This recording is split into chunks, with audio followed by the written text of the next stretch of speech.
Assalamualaikum semua, apa khabar? Bersama saya sekali lagi Kano. Share. Sebab apa? Sebab hari ni kita ada topik khas, topik yang menarik bersama Lembaga Zakat Selangor. Jom, sekarang saya dah berada dekat Lembaga Zakat Selangor. Ada temu bual secara langsung. Ni dia, kalau korang nak tahu macam mana rupa Lembaga Zakat Selangor. Ni dia rupa dia. Ada bank Islam pun dekat sebelah ni, kalau yang dekat Shah Alam. Ni dia kaunter zakat dia. Ramai yang datang hari ni. Kalau kita lihat, kita sebagai umat Islam kena cari cara bagaimana untuk kita mensucikan harta kita, guys. Alright. So, okey tak? Okey, jauh sangat Ustaz. Jauh sangat Ustaz. Lepas sikit lagi. Dekat lagi. Okey, macam ni okey ke? Ya Allah, rambut saya Ustaz.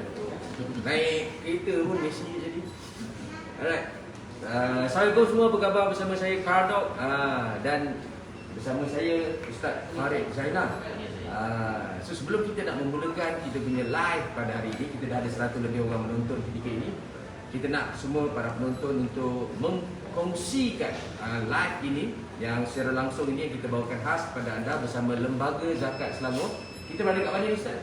Di kaunter malam ni yang merupakan Ibu Pejabat Lembaga Zakat Selangor. Oh, ini Ibu Pejabat Lembaga Zakat Selangor. Baik. Sementara tu saya nak tengok dulu live ni. Kalau ada soalan-soalan daripada penonton nanti apa semua. So kalau anda ada soalan, anda nak bertanya, tak kisahlah anda berada dekat negeri mana. Okey, tak kisahlah anda daripada negeri mana. Korang nak tahu pasal zakat, korang nak tahu pasal pendapatan anda, pendapatan tu macam mana, bagaimana nak bayar zakat. Sebab zakat ni dia memang dihaskan untuk kita yang beragama Islam. Yang bukan Islam nak belajar pasal Islam boleh juga menonton video kita ini. Baik, tanpa melengahkan masa, sebenarnya topik kita pada hari ini Ustaz, selain daripada kita nak mengajak orang untuk bayar zakat, adalah berkaitan dengan pendapatan ala baru ni Ustaz. Pendapatan ala baru, cryptocurrency. Ustaz main crypto Ustaz? Ya. Ustaz pun main crypto, ya Allah. Tapi ada orang dia mempersoalkan halal dan haram cryptocurrency ni. Macam Ustaz main crypto sebab tu Ustaz rasa halal ke atau macam mana? Kalau kita tengok sebenarnya mata wang kripto ni memang ada perbahasan dan oleh para ulama dan ada perbezaan pandangan. Ada yang mengatakan bahawa mata wang kripto ini adalah haram. Pasti Ustaz? Haram? Kalau kita tengok baru-baru ni Majlis Ulama Indonesia telah mengeluarkan bahawa bermuamalah dengan mata wang kripto adalah diharamkan kerana mempunyai unsur-unsur seperti gharar ataupun penipuan, riba dan seumpamanya. Jadi kita ingat bagi kita rakyat Malaysia, kalau kita nak berpegang dengan apa-apa pandangan, maka hendaklah kita berpegang dengan pandangan yang dikeluarkan oleh pihak berkuasa agama. Baik.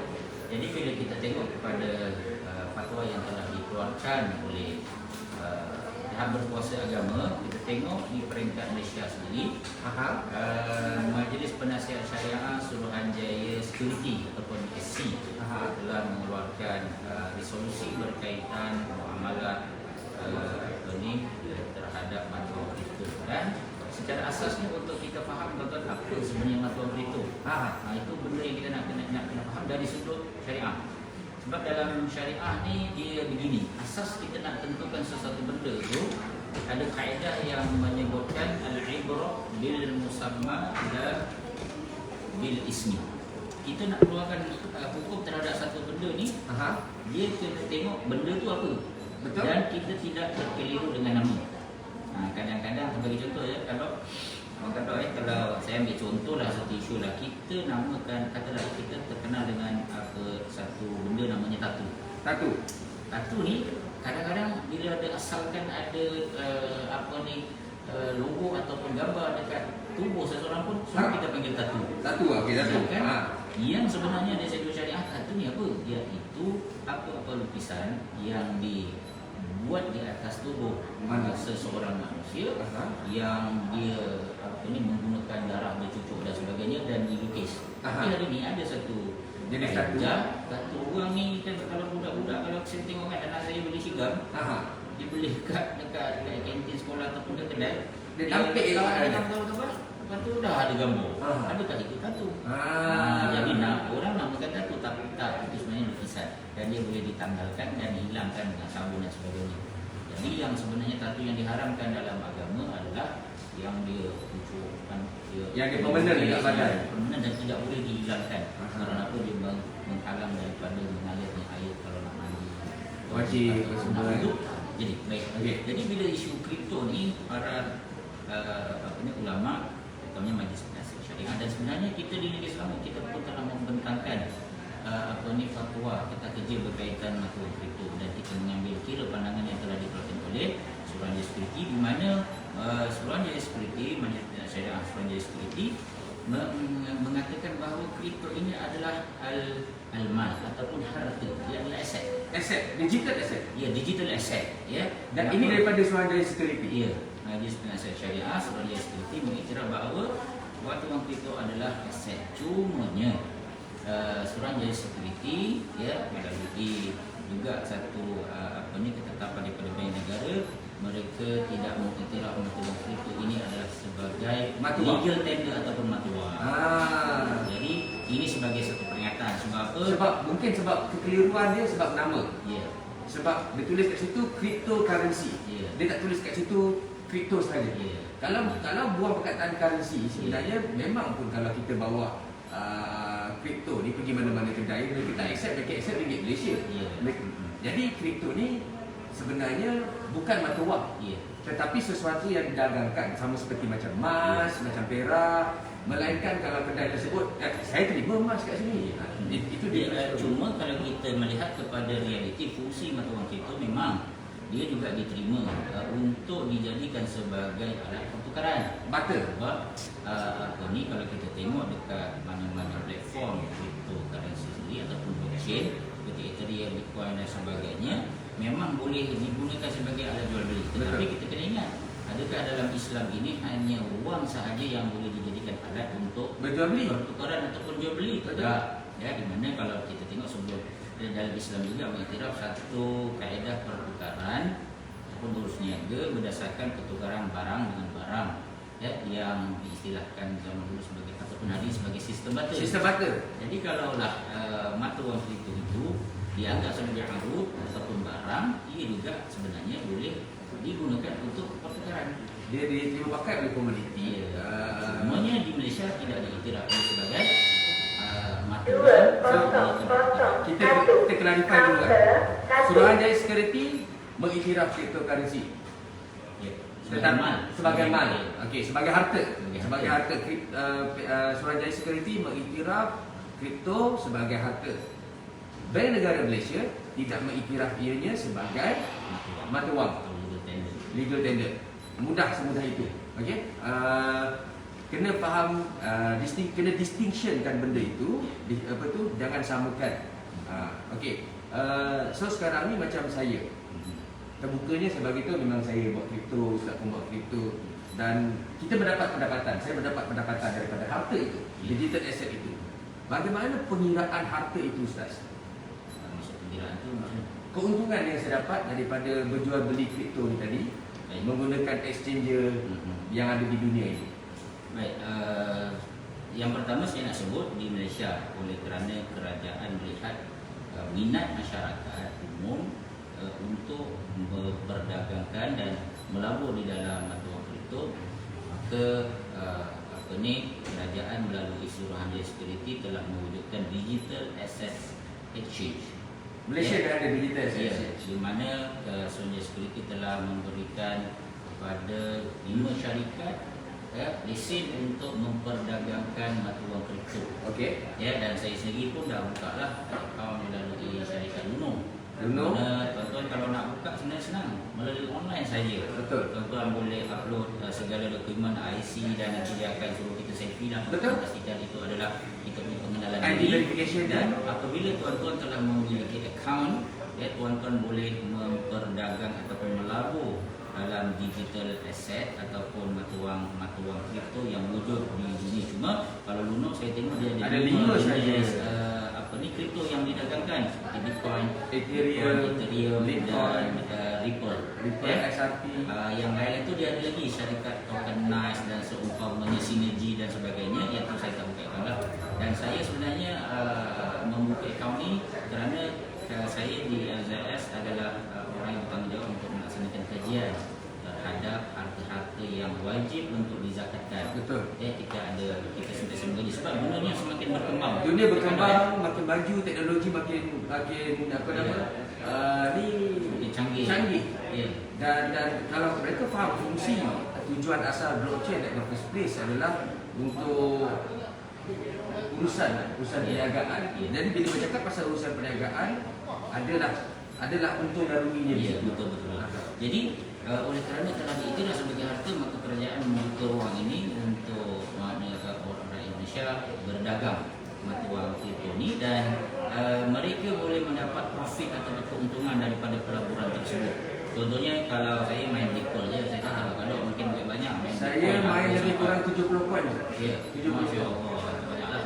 Okay. Dan daripada profit ini tuan-tuan, oleh kerana kita juga telah membentangkan di dalam mesyuarat Jabatan Persekutuan Negeri Selangor, di mana Jabatan Persekutuan Negeri Selangor juga telah mengiktiraf bahawa mata wang kripto ini adalah al-mal ataupun harta, dan dia adalah harta yang al-mutaqawwim, yang mempunyai nilai atau value. Jadi dia juga termasuk di kalangan harta-harta yang diwajibkan zakat berdasarkan dari umum kewajipan zakat terhadap harta. Jadi bila dia naik harta, dia wajib zakat lah. Dari umum wajib zakat terhadap harta. Jadi bagaimana? Tapi Ustaz, ada persoalan. Maaf saya potong Ustaz. Tak tahu.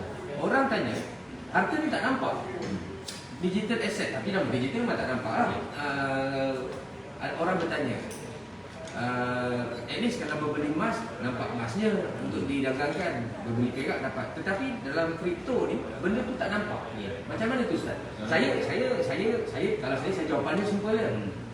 Kalau Allah pun korang tak nampak, kau boleh percaya. Itulah dia kripto zaman sekarang. Astagfirullah. Tapi itu dah jauh sangat. Jauh sangat lah, tak ada lah bukan? Kiasannya lah, maksudnya. Kalau kita tengok sebenarnya banyak harta yang dia tidak fizikal, tidak ada fizikal. Contohnya kalau kita tengok sekarang ni copyright. Contohnya aset yang Copyright, IP, kan? Intellectual property. Itu juga walaupun tidak ada fizikal tetapi diiktibar oleh para fuqaha sebagai harta. Kerana apa? Dia al-mutaqawwim tu, dia ada value. So kalau walaupun benda tu tak ada fizikal tetapi ada value sebab sehingga masyarakat bersungguh-sungguh untuk mendapatkan IP, maka dia juga dianggap sebagai harta. Dan kalau kita tengok walaupun dia tidak mempunyai fizikal tapi dia boleh dibuktikan dengan kita mewujudkan akaun. Betul? Kan? Ustaz ada akaun Ustaz punya sendiri, saya ada akaun saya sendiri, dan semua tu dalam akaun kita, bukannya dekat orang lain. Ya, orang lain. Dia di bawah kita punya kendalian lah, ada password dia dan sebagainya lah untuk kita akses terhadap hal tersebut. Jadi berdasarkan nilai itulah yang akan kita tentukan berapakah jumlah yang perlu untuk dizakatkan. Contohnya kalau saya ada Ripple, kalau kita tengok sekarang ni Ripple, satu Ripple bersamaan lebih kurang 4.5 ringgit. Kan? Ya. Oh ni dia naik sampai RM5 lebih tu. Alhamdulillah ramai kawan-kawan yang buat profit masa tu. Kan? Nanti saya nak meracun Ustaz saya punya cara. Kita nak teruskan. Dan apabila seseorang tu dia nak bayar zakat, so macam mana dia nak bayar? Okay? Yang pertama dia kena tengok kalau berdasarkan fatwa Jabatan Persekutuan Negeri Selangor, kaedah untuk membayar zakat mata wang kripto ni ada dua. Yang pertama, sekiranya mata wang kripto itu adalah berdasarkan kepada arus tijarah ataupun barang perniagaan.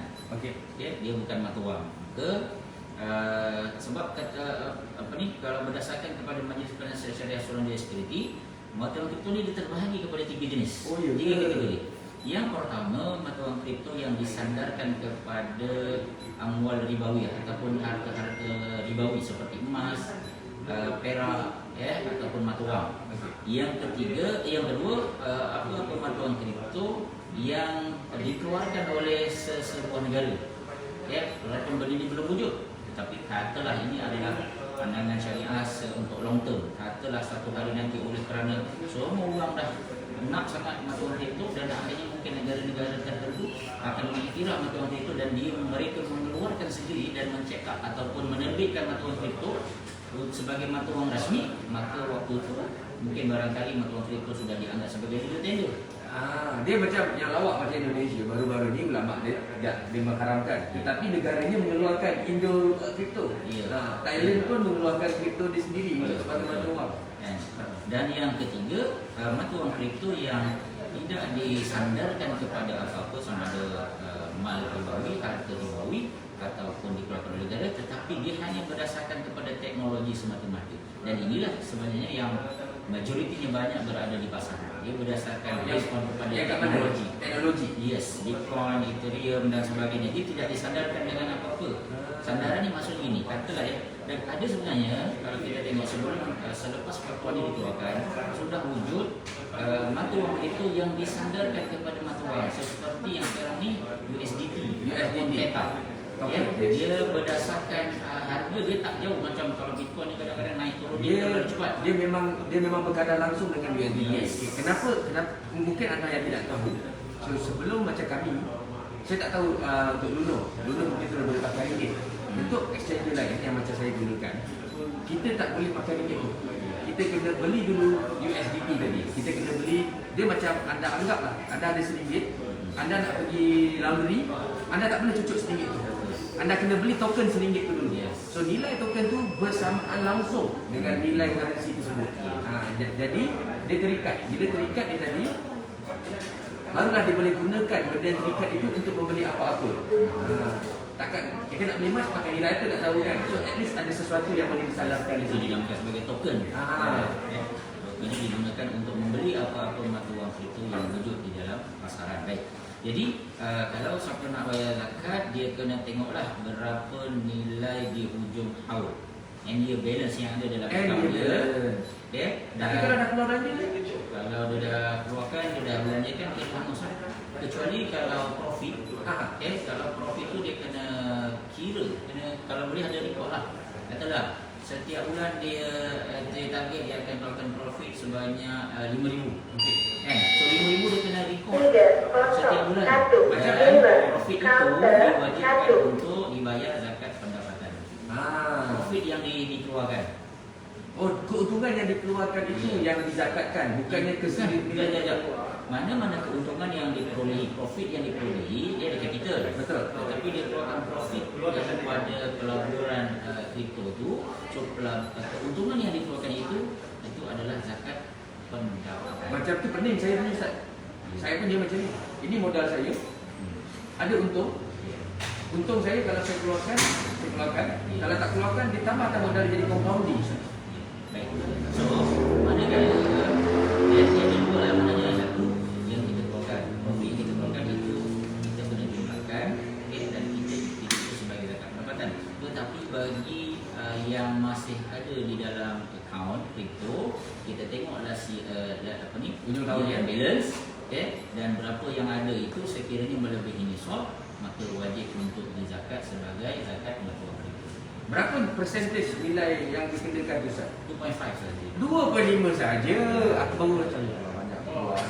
Banyak keluar. Kalau ada 100,000, hanya 2,500 saja. Ada lagi dalam akaun 97. Lepas ni saya nak bayar Ustaz. Alhamdulillah. Sebab Allah berkati dan rahmati perniagaan. Sebab saya memang percaya itu dari dulu. Saya memang percaya itu dari dulu. Lagi kita bayar, lagi banyak duit masuk. Betul. Saya dah praktis benda tu banyak kali kan. Dan saya juga menyeru kepada tuan-tuan oleh kerana kita telah pun mengeluarkan Jabatan Kuasa Fatwa Negeri Selangor telah pun mengeluarkan tentang hukum kewajipan zakat mata wang kripto. Jom tuan-tuan, kita sama-sama. Adakah saya menyeru kepada tuan-tuan untuk membayar zakat di Lembaga Zakat Selangor. Tuan-tuan boleh datang ke kaunter. Di belakang tuan-tuan boleh tengok. Ini adalah kaunter di HQ Alami, ataupun pusat perniagaan worldwide. Adakah di setiap kaunter zakat Selangor equip dengan soalan apa tu? Kita ni nanti akan datang dengan soalan ni kripto macam mana? Adakah pihak behind the counter boleh assist benda tu lah? Dia kalau di LZS ni antara yang dibukanya adalah ada beberapa di LZS lain kita telah train mereka tentang isu-isu dan juga sedang menjawab. Kadang-kadang kalau yang dekat kaunter secara secara basic mereka boleh jawab lah bagaimana kaedah tafsiran. Tapi basic paling senang, simple dia macam ni lah. Ya. 25% Ya. daripada keuntungan anda. Ya. Ya. Itu bukan keuntungan yang kita keluarkan itu adalah zakat pendapatan. Okey. Tetapi balance mata wang kripto yang masih ada lagi dalam akaun itu adalah zakat pelaburan ataupun zakat simpanan. Kalau zakat Zakat anu tijarah ataupun zakat pelaburan. adakah nilai dia sama 2.5 juga? Sama juga. Sama juga. 2.5 juga. Baik. Dan boleh tolaklah fees. Sebab kita kalau beli kan ada dia punya legal fees semua kan. Itu tak termasuk lah. Macam saya sebenarnya tak pernah kira benda tu. Berapa yang saya dah belajar kita bayar apa kita kan. So saya rasa terjawab lah kebanyakan orang. Mungkin dekat Malaysia isu dia satu je. Adakah dia berdaftar dengan Suruhanjaya Security atau tidak saja. Ini saya sendiri yang jawab. Dalam Suruhanjaya Security dia dah ada DAX, dia dah ada Digital Asset Exchange. Tapi koin dia tak banyak. To be honest, koin dia tak banyak. Trading kripto itu sendiri dah jatuh kepada hukum dia tadi tu harus. Sebab apa? Dia menganggap kripto ini sebagai mal ataupun harta.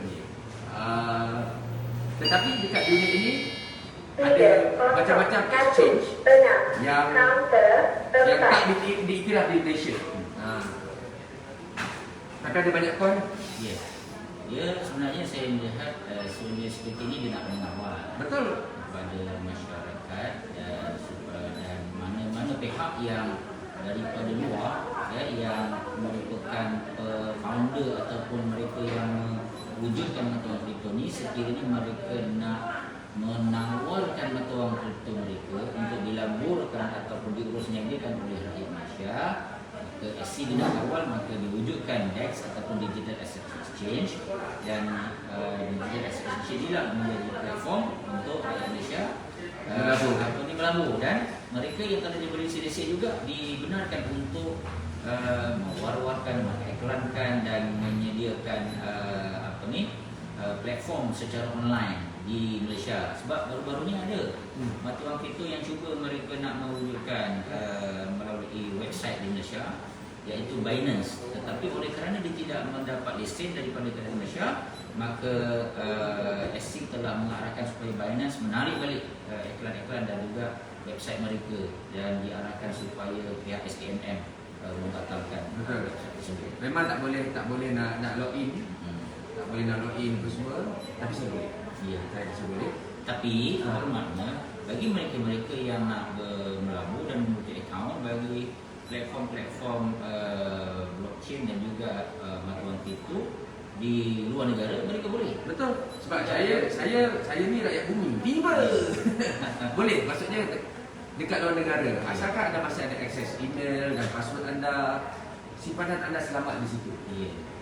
So, kita risau. Sebenarnya yang menjadi isu adalah education.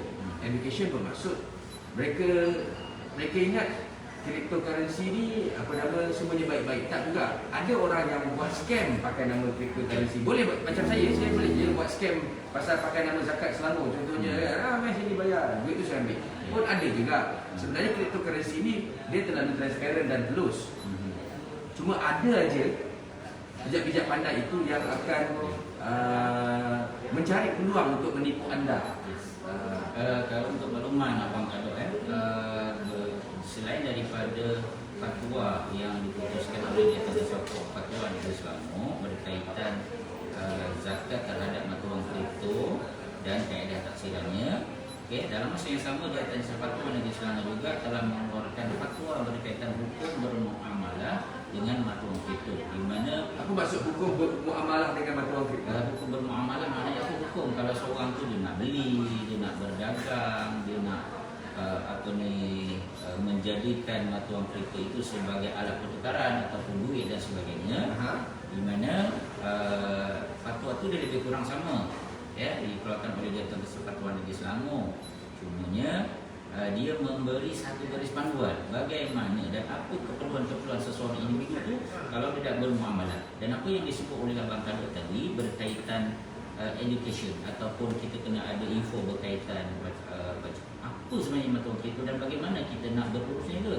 Dan salah satu di antara syarat yang diberikan oleh Jabatan Persekutuan Negeri Selangor, seseorang itu mesti mempunyai pengetahuan dan cuba mengkaji tentang mata wang kripto sebelum mereka menceburi Bidang di dalam bidang kripto. Sebab apa?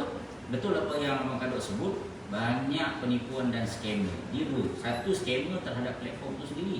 Oh, ini berlaku Squid Game, yang mana dia mewujudkan mata wang kripto dan mencari pelabur-pelabur. Tiba-tiba bila dia dah dapat duit sebanyak lebih kurang 38 juta, lepas tu dia cash out dan akhirnya menjadi nilainya zero. Inilah orang-orang yang merosakkan nama kripto sebenarnya. Dan yang kedua yang saya banyak jumpa Bang Kadok, kawan-kawan kita yang dia kadang-kadang dia nak side income, dia nak melabur ke, dia nak invest dalam mata wang kripto, tapi dia tak tahu. Akhirnya dia jumpa kawan, dia kata, kau nak melabur tak dalam mata wang kripto? Kan dia kata, macam mana? Kau bagi aku duit nanti aku labur kan. Itu Allahuakbar. Ini yang sering berlaku ni. Pak Mantelo punya kes ni.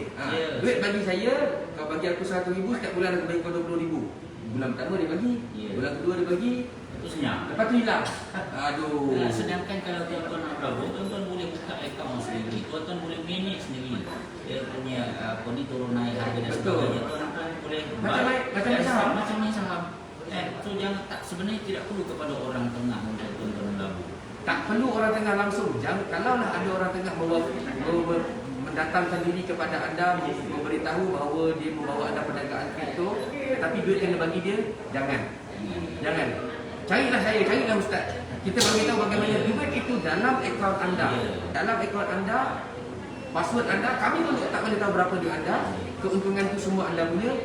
Cuma jangan lupa bayar zakat. Ya betul, itu yang paling penting. Bayar. Dia kata bersyukur atas nikmat kekayaan yang dikurniakan oleh Allah. Oh, nikmat dia. Masya Allah. Masya Allah. Baik, kita bercakap pasal Disember. Nak hujung tahun dah ni ustaz? Nak hujung tahun. Perkhidmatan kaunter zakat Selangor. Apa yang menarik di hujung tahun ini? Baik, untuk perkhidmatan kaunter di lembaga zakat Selangor, sebenarnya biasanya kalau bulan Disember ni kita ada satu istilah khas, iaitu bulan puncak. Bulan puncak. Ya, bulan puncak, di mana di saat inilah biasanya di hujung-hujung tahun akan ramailah mereka-mereka yang akan datang ke kaunter-kaunter, ataupun kadang-kadang mereka malah datang pun sebenarnya tak ada masalah kalau tak datang kaunter. Mereka boleh bayar melalui online. Bayar zakat melalui online. Online Mana tahu lepas ni zakat boleh accept kripto?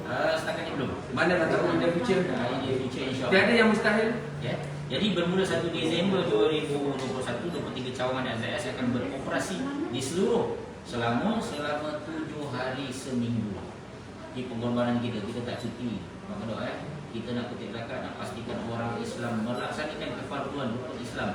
Maka kita buka semua kaunter zakat dan waktu operasinya 1 hingga 28 Disember 2021 bermula jam 9.30 pagi hingga 3.30 petang setiap hari Isnin sampai Ahad, dan 3 hari terakhir kita akan buka, iaitu daripada 29 hingga 31 Disember bermula 9.30 pagi hingga 8 malam. Kalau 3 hari betul. Kalau yang hujung tahun, kalau saya datang buka hujung tahun, saya datang awal bulan 12. Macam ni nak kira sampai hujung tahun tu ataupun kira setakat? Itu saja kan tak? Dia setiap orang ni dia kena tahu bila haul zakat dia. Dan setiap orang dia hanya ada satu haul zakat saja. Kan? Contohnya kalau macam Abang Kadok katalah selain daripada kripto, ada juga wang simpanan, ada juga katalah perniagaan. Jadi jangan diasing-asingkan. Saya punya perniagaan haulnya bulan November. Saya punya pendapatan haulnya bulan Disember. Dah, sebenarnya satu orang ni dia kena tetapkan bila haul dia. So katalah haulnya adalah pada 31 Disember. Waktu itulah dia nak bayar zakat perniagaan dia, waktu itulah dia nak bayar zakat simpanan dia, waktu itulah dia nak bayar zakat pelaburan dia, kripto dan sebagainya. Jadi senang. Sebab sebenarnya kalau kita tengok kebanyakan aset walaupun yang namanya lain. Contohnya kita ada tabung simpanan, tabung haji, simpanan ataupun pelaburan saham, kita ada kripto. Sebenarnya dia punya last kali apa benda tu? Itu adalah duit ataupun anak duit. Cuma cara zakatnya dikiaskan kepada arah tijarah ataupun barang perniagaan, ada yang dikiaskan kepada asar ataupun mata wang. Tapi kaedah zakatnya semua adalah lebih kurang sama. Kita tengok last year year end balance, berapa yang ada, so kira lah berapa zakatnya yang wajib. Kalau dia mencapai nisab, lebih kurang nisab zakat kami adalah 20,400 lebih di negeri Selangor. Kalau lebih itu maknanya dia wajib bayar zakat lah. Dan zakatnya hanya perlu dikeluarkan sebanyak 2.5% saja. Ada orang di jenis hujung tahun baru dikira masuk bulan 1 tidak bayar untuk bulan 12 ni Pun boleh juga. boleh juga. Okay. Sebab dia zakat Itu kena diri saya. dia zakat Dia kena ni hujung tahun baru habis kira. dia gini. Kalau semayang masuk waktu sampai sebelum habis waktu, itulah masa dia. Tapi kalau zakat ni disebut oleh fuqaha wajibul muassab ataupun kewajipan yang luas waktu dia.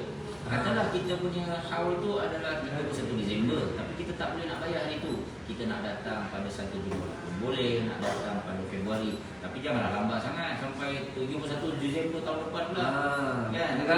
Tiba-tiba meninggal, jadi hutang. Kan? Hutang ni ada dua. Satu hutang kita dengan manusia. Satu lagi hutang kita dengan Allah. Kan? Siapa yang tak bayar hutang aku tu cepat.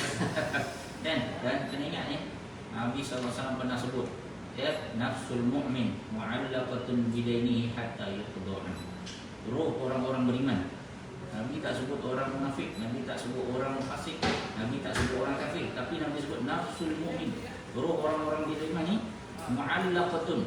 Dia orang beriman ni bila dia meninggal cabut roh ni, dia akan dibiarkan oleh Allah berada dalam syurga untuk dia terbang, dia boleh tengok nikmat syurga. Kan? Tapi tak boleh buat apa-apa lah. Tengok je dulu. Tapi orang beriman ni masalahnya dia tergantung-gantung. Roh ni tak boleh pergi mana. Sebab apa? Bidai ni dengan sebab hutang dia. Hatta yuqda anhu, sehinggalah hutang itu dilangsaikan. Ya. Jadi jangan main-main dengan hutang ni tuan-tuan. Tengok je boleh. Tak tengok je. Tengok bidadari tak boleh buat apa. Aduh, pisang. Nak tengok bidadari pun tak boleh. Tak boleh, setan tak dapat ni. Kan?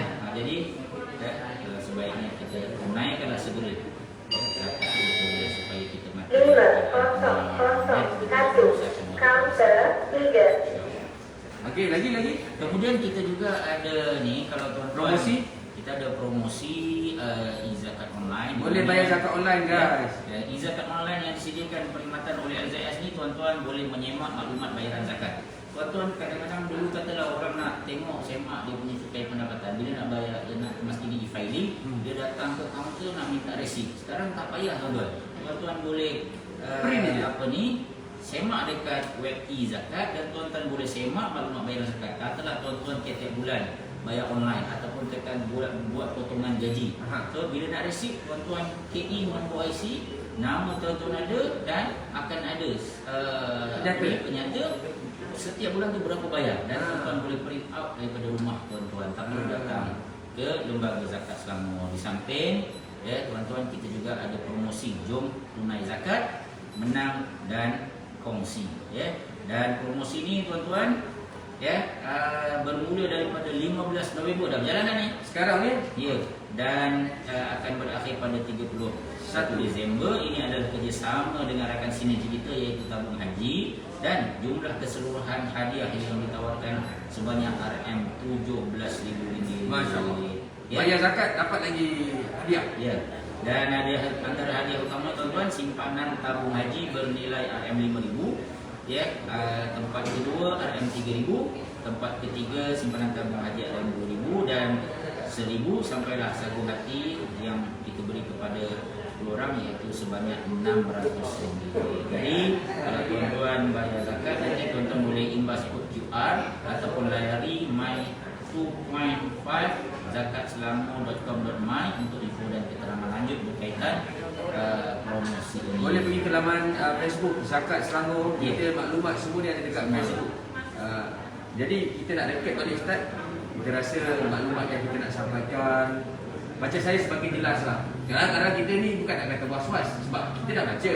Ada yang kata halal, ada yang kata haram. Ya. Saya ambil yang halal je lah. Yang haram tak nak ambil kan. Tapi sebenarnya kita kat Malaysia sendiri ada Suruhanjaya Security, bahagian syariah dia pun telah mengeluarkan. Yalah, kalau tak keluarkan takkan mereka ada DAX tadi kan. Yang kita boleh melabur ataupun membeli harta digital ini. Kita boleh memilikinya, kita boleh berjual dan beli dengan bendanya. Jadi cryptocurrency ini sebenarnya satu memang dah tak asing lagi kat dunia. Cuma kalau kita orang Islam kita nak tahu status halal dan haram dia halal. Ya. Halal. Malaysia punya status tak sama dengan Indonesia punya status. So kita nasib baik kita orang Malaysia tiba. Okey. Jadi harus sebab dia adalah harta. Dan kripto juga. Bila anda menjana pendapatan daripada kripto, ini juga dikatakan sebagai pendapatan, maka anda haruslah membayar pendapatan. Apa tu? Zakat. Dia itu ginilah.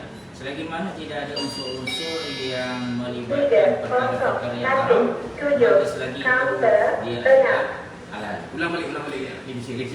Selagi mana ketika tuan-tuan berurus niaga dengan matuan kripto tidak melibatkan perkara-perkara yang haram, ya, maka insya-Allah perniagaan atau berurus niaga terhadap matuan kripto itu adalah halal. Tentunya saya dapat maklumat ada juga yang kadang-kadang dia macam scalping dah apa semua kan. Kalau benda tu benda-benda yang tak jelas ataupun dia macam ada unsur-unsur riba dan sebagainya kan, buat pinjaman. Kalau macam orang contohnya dia buat leverage, tuan-tuan modal 1,000 tapi boleh beli sampai 100,000. Sedangkan nilai yang nilai duit yang tuan-tuan ada sebenarnya adalah hanya sekadar 1,000 kan. Jadi itu dianggap sebagai riba sebab tuan membeli mata wang dengan IDO tak ada modal pun kan, jadi tak boleh. Jadi kalau macam selagi tidak ada unsur-unsur sebegitu, saya hanya bagi contoh. Jadi kita rasa macam tak ada lah. Kita pakai spot wallet. Bila kita bercakap pasal spot wallet, duit yang anda ada, duit itu je korang boleh pakai. Tak boleh pinjam sana. Tapi dalam dunia kripto sebenarnya ada je derivatif ke, ada je yang dalam segmen lain ada. Tetapi kat mana kita labur duit kita itu kita kena tahu. Sebab itu kita katakan education. Macam kami, kita belanja duit, kita melabur di spot wallet. Spot wallet maksudnya itulah nilai yang ada, itu je yang boleh korang beli, itu je lah untung yang korang boleh dapat.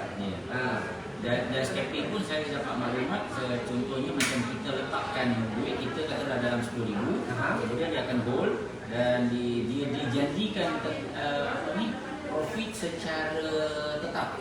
Ya, itu pun juga dianggap sebagai riba lah. Dalam perniagaan riba, dalam perniagaan sekalipun Pak mengatakan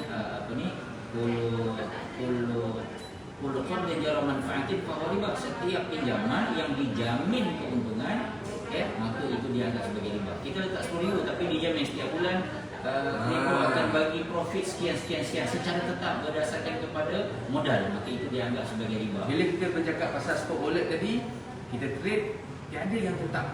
Untung memang ada tapi tak pernah tetap. Kalau siapa yang menjanjikan ketetapan dalam trading tersebut, hindarkan. Itu adalah salah satu bentuk scam yang betul-betul.